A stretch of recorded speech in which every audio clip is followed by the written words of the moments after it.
Shalom and good morning, everyone. I am Lee with Fiery Faith Ministries, and this is Morning Manna. I am so thankful and blessed for this week. I pray that each of you are coming into this time.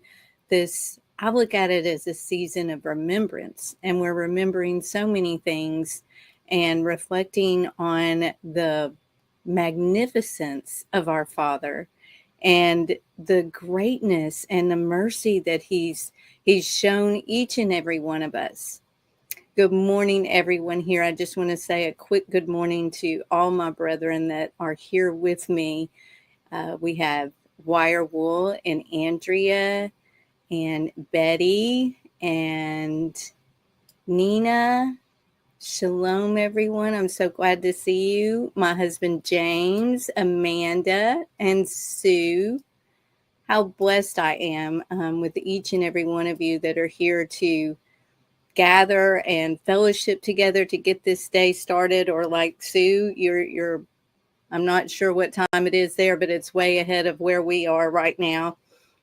Andrea's, thank you so much. Remember, or Zakar, such a big word for us. It is, and especially right now, depending on when you start to celebrate Passover or Pesach. We wish that and pray that it's a wonderful time of reflection and remembrance for each of us as we go in. It's 3:00 for Sue. So yes, you're definitely ahead of us. So we're 9 a.m. in Central Time and 10 a.m. For I think a huge portion that are here. So you're definitely way ahead into the day from the rest of us. So what I wanted to bring today, whether, like I said, whether you're celebrating the beginning of Pesach today, tonight, tomorrow, Wednesday, we're all on different calendars, some of us on the same.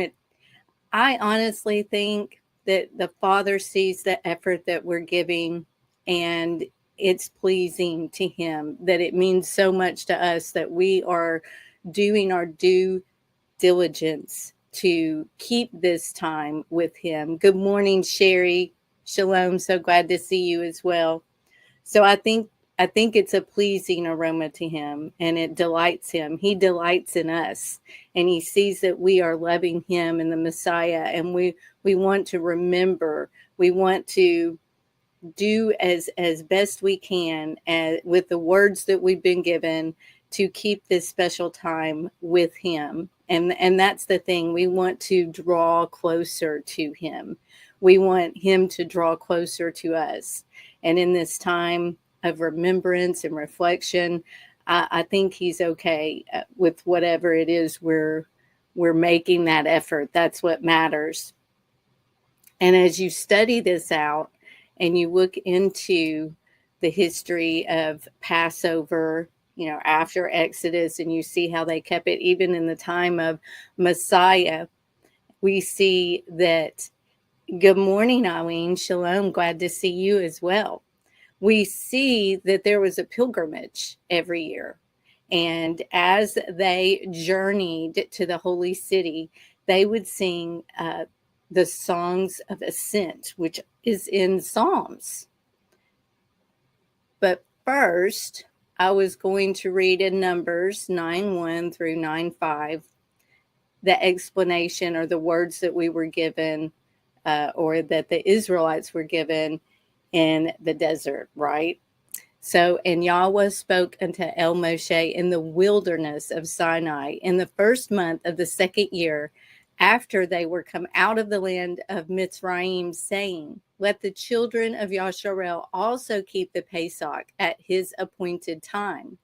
And the 14th day of this month at evening ye shall keep it in his appointed time, according to all the rites of it, and according to all the ceremonies thereof shall ye keep it. And Moshe spoke unto the children of Yasharel that they should keep the Pesach. And they kept the Pesach on the 14th day of the first month at the evening in the wilderness of Sinai, according to all that Yahweh commanded Moshe. So did the children of Yasharel. And these songs of ascent were the pilgrimage. As they took the pilgrimage to go to the holy city for Pesach. They would go up and down over these hills as they made their way there. To be there, they had to time it out and be there exactly at that time, right? So the songs of ascent, they would sing or recite these psalms. I think they were singing them as they went. And it made me realize that in this season, as we have all been approaching Pesach, as we've been removing the leaven and we've been cleaning things out, I noticed that every year at this time, there is a lot of spiritual attacks. There's a lot of hard times that come upon us. For the last 3 years, we've had tornadoes at the same exact time and terrible weather at the same exact time every year. And I feel it's because we are doing our best to spend the time with the Father and keep his appointed times. And it really inflames the adversary. And I know exactly that we're doing the right thing just by the attacks that happen. And I'm lifting and praying for all of you. I know we have all been going through our own difficult times in so many different ways, but do be encouraged, brethren, and realize that I take these times as a sign that we're doing the right thing, because when things are against you and trying to stop you and you feel like we're ascending this hill to go down and ascend another hill and go down, just like they were doing, going up and down the hills, trying to make it to the holy city. That's what we're doing every single day. And I'm going to remember these songs of ascent, these Psalms, and it's Psalms 120 through 134. I'm going to be reading 120 through 126, and then James will be finishing the rest on his day, and I believe he will be doing that on Wednesday. So we will have several more scripture readings during the week, hopefully that we will put out that will fit with Pesach and fit with this time. But this is definitely where I wanted to start today, just in his word. Just so we know that we may be going up and down these hills, doing our best to try to keep these set apart days. I know that there's stresses that happen that try to throw you off of Shabbat, that try to throw you off of any time that you're keeping these special times. But just keep these Psalms in mind, and maybe have them as a go-to, like what I'm going to keep them as a go-to, and just realize I'm just going up and down these hills as I'm traversing the narrow path to Yah, right? So starting in Psalms 120, verse 1 through 7 here. In my distress, I cried unto El Yahweh, and he heard me. Deliver my soul, O Yahweh, from the lying lips and from the deceitful tongue. What shall be given unto you, or what shall be done unto you, you false tongue? Sharp arrows of the mighty with coals of juniper. Woe is me that I sojourn in Meshech, that I dwell in the tents of Kedar. My soul has long dwelt with him that hates peace. I am for peace, but when I speak, they are for war. Psalms 121, 1 through 8. I will lift up my eyes unto the hills, from whence comes my help. My help comes from Yahweh, which made heaven and earth. He will not suffer your foot to be moved. He that guards you will not slumber. Behold, he that guards Yasharel shall neither slumber nor sleep. Yahweh is your guard. Yahweh is your shade upon your right hand. The sun shall not smite you by day, nor the moon by night. Yahweh shall guard you from all evil. He shall guard your soul.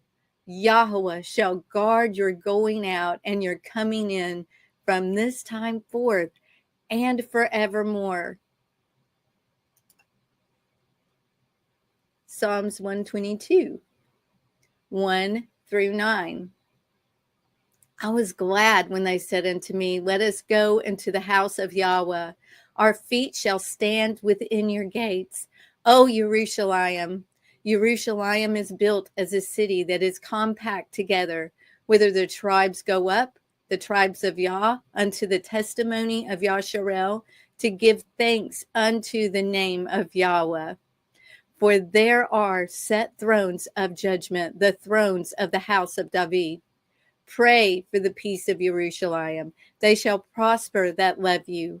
Peace be within your walls, and prosperity within your palaces. For my brethren and companions' sake, I will now say, peace be with you. Because of the house of Yahweh Eloheinu, I will seek your good. Shalom and good morning, Eric. Glad to find you here. Psalms 123, 1 through 4. Unto you I lift up my eyes, O you that dwell in the heavens. Behold, as the eyes of servants look unto the hand of their Adonim, and as the eyes of a maiden unto the hand of her mistress, so our eyes wait upon El Yahweh Eloheinu, until that he have mercy upon us. Have mercy upon us, O Yahweh, have mercy upon us, for we are exceedingly filled with contempt. Our soul is exceedingly filled with the scorning of those that are at ease, and with the contempt of the proud.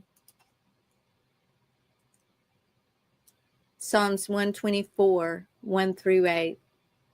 If it had not been Yahweh who was on our side, now may Yasharel say, if it had not been Yahweh who was on our side, when men rose up against us, then they had swallowed us up quick, when their wrath was kindled against us. Then the waters had overwhelmed us. The stream had gone over our soul. Then the proud waters had gone over our soul. Blessed be Yahweh, who has not given us as a prey to their teeth. Our soul is escaped as a bird out of the snare of the fowlers. The snare is broken, and we are escaped. Our help is in the name of Yahweh, who made heaven and earth. Psalms 125, 1 through 5. They that trust in Yahweh shall be as Mount Zion, which cannot be removed, but abides forever. As the mountains are around about Jerusalem, so Yahweh is round about his people from henceforth, even forever. For the rod of the wicked shall not rest upon the lot of the righteous, lest the righteous put forth their hands unto iniquity. Do good, O Yahweh, unto those that be good, and to them that are upright in their hearts. As for such as turn aside unto their crooked ways, Yahweh shall lead them forth with the workers of iniquity, but peace shall be upon Yasharel. Psalms 126, 1 through 6. When Yahweh turned again the captivity of Zion, we were like them that dream. Then was our mouth filled with laughter, and our tongue was singing. Then said they among the heathen, Yahweh has done great things for them. Yahweh has done great things for us, whereof we are glad. Turn again our captivity, O Yahweh, as streams in the Negev. They that sow in tears shall reap in joy. He that goes forth and weeps, bearing precious seed, shall doubtless come again with rejoicing, bringing his sheaves with him. Absolutely wonderful, these Psalms of Ascent.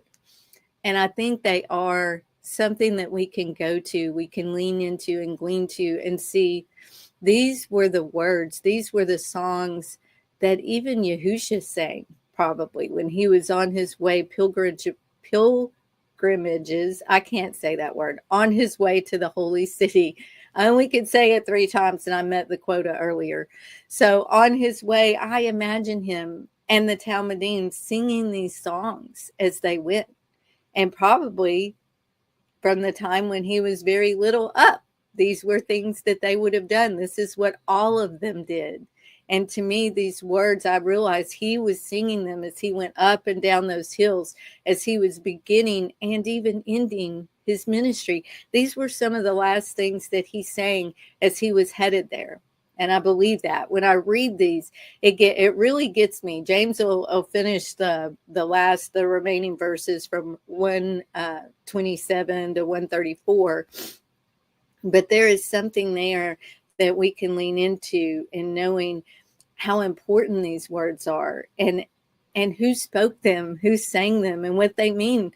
They were some of the last songs that he sang, and I believe they were singing them as they went. And it makes me a little emotional because it is an emotional time. You know, I think about that, and I wanted to put these Luke verses in here after my part of these songs of ascension, because we have to remember, you know, yes, they were delivered in the first Exodus, and they went through that first Passover, when the night that they were getting ready to leave, right? They were eating with their loins girded and their sandals on their feet because they had to go when it was time to go. We're in that season now. The difference is we've had Yahusha come as the last sacrifice. He was the last lamb that saved us all. So we're still in that state of we should be eating and having this time with our loins girded and our sandals strapped to our feet, because our time to leave is coming. And it's very, I know we all watch the state of things, but I would imagine it feels as chaotic to us as it was feeling about the time when these verses here actually played out. So that's just something we should also be reflecting on. I know in church we're taught, when he says, do this in remembrance of me, they say that it's communion. And we know that it's the Pesach. It's the Pesach that we keep in honor of him. It was his last meal with the Talmudim. It was the Last Supper. And we do this in remembrance of him. So in Luke, starting in Luke 22:7, and at the beginning of the daylight hours of the Pesach week, when the Pesach must be killed, he sent Kepha and Yochanan, saying, go and prepare us the Pesach, that we may eat. And they said unto him, where will you that we prepare? And he said unto them, behold, when you are entered into the city, there shall be a man meet you, bearing a pitcher of water. Follow him into the house where he enters in, and ye shall say unto the good man of the house, the rabbi says unto you, where is the guest chamber where I shall eat the Pesach with my Talmudim? And he shall show you a large upper room furnished. There make ready. And they went and found as he had said unto them, and they made ready the Pesach. You know, I see this, that he already had this set up. It was already taken care of. And I would imagine the good man of the house that had prepared this upper room for them, he was visited in one way or another and told, this is what's going to happen. Someone's going to approach you as you're bearing this water pitcher, and you need to have this room ready. You know, the Father is preparing a way for us, even when we can't see it, even when we don't know. Just like Kepha questioning, what are we going to do to prepare? How do we do this? He already had a way planned, and he has that way planned for us now. Absolutely. Continuing in Luke 22:14. And when the hour was come, he sat down, and the 12 apostles with him. And he said unto them, with desire, I have desired to eat this Pesach with you before I suffer. For I say unto you, I will not any more eat thereof until it be fulfilled in the kingdom of Elohim. And he took the cup and gave thanks and said, "Take this and divide it among yourselves. For I say unto you, I will not drink of the fruit of the vine until the kingdom of Elohim shall come." And he took the bread and gave thanks and broke it and gave unto them, saying, "This is of my body, which is given for you. This do in remembrance of me." Likewise, also the cup after supper, saying, "This is the cup. This cup is the renewed covenant in my blood, which is shed for you." I love this thought. And not just the thought, it was his sacrifice. He was letting us know he's given his all to save us. He doesn't want to lose one of us.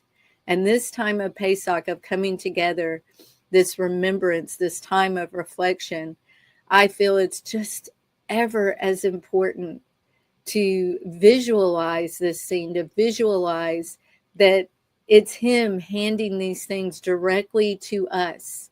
We need only choose him. We need only take the bread of life from his hand and take the fruit of the vine, the living water from his hand. He loves us and wants not to lose any one of us. And I love that we have this time, that we can come together with brethren, or even just our family, or even if there's not going to be a physical person in your house, there will be Elohim. There will be Yahweh. He will be with you. We are never, ever alone. And I thank you all for sharing this time with us. It's a very special time. This time a year ago, James and myself and Eileen were together for Pesach, camping out, surviving tornadoes, and baptizing in ice cold freezing water. And I am just so blessed that every year we get to have different experiences and draw closer to the Father every single year. And I'm so thankful for each of you that are part of this family, because we are a family. Whether we can celebrate together or not, we are celebrating here together. We may not be physically together. So I pray each and every one of you have such a blessed day. If you're celebrating tonight or tomorrow or Wednesday, we're all together in the body of Yahusha, and he has given of his life for each of us, and he loves each of us, and I love each of you. And I just pray blessings over you. Hag Samak, if you're already in the time, and join us in Telegram. I expect to see some pictures and sharing and laughter and love. If you're singing, if you're playing instruments, whatever it is, let's all share together in the Telegram groups and be the big family that we are. So much love and blessings to each and every one of you. We love you. Shalom.